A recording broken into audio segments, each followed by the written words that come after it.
là dòng nữa lúc nào muốn rồi đầu tiên là pha lì nó xong nữa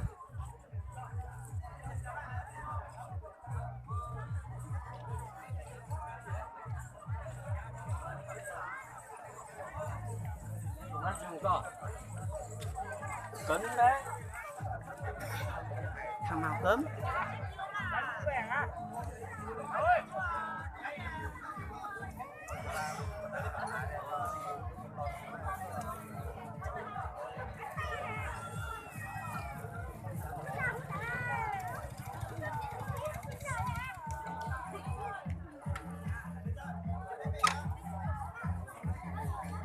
tôi là gì tôi nghe không chào chơi quay Canada camera có thế nào tắt tỏ vô là hậu tả xỉn rồi á tu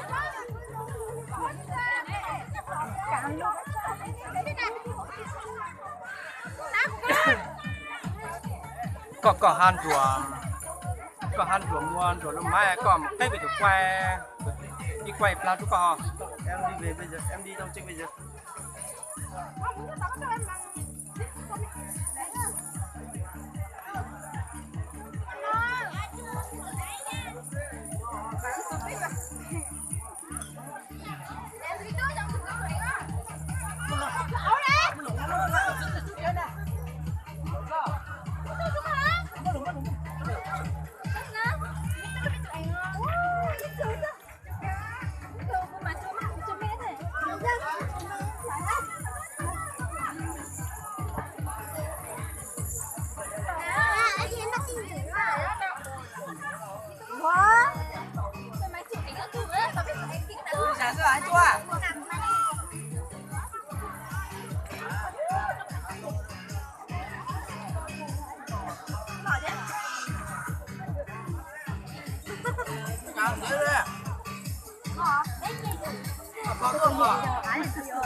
vô lò gì rồi chị sẽ dùng nhiều lẽ luôn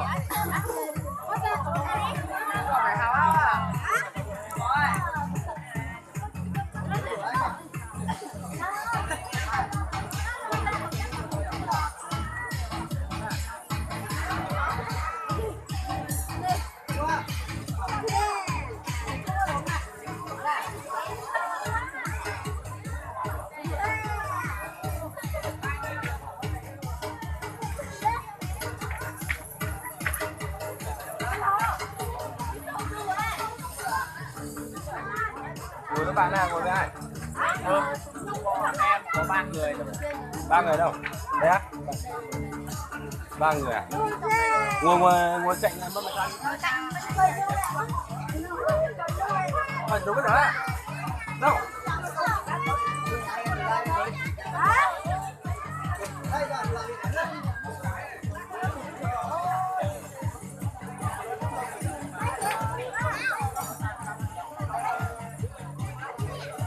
nhiều lúc là một người đó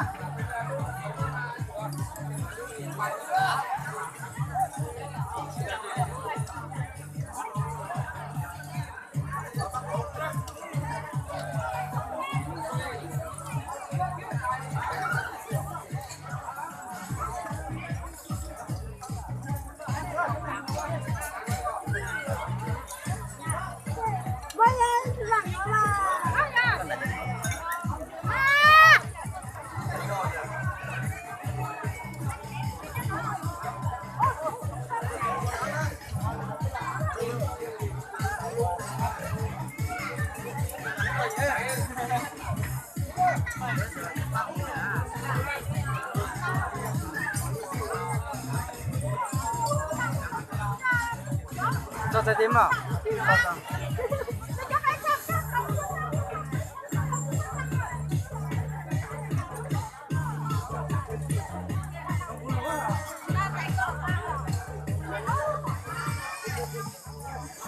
làm bao nhiêu